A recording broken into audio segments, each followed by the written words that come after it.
Hi everybody, welcome back to our YouTube channel. Today in this video I am talking about Tilray Brands stock.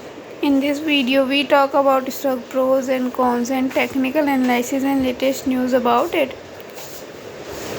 Stock is trading at 1.72 US dollar with 2.82% negative in a day.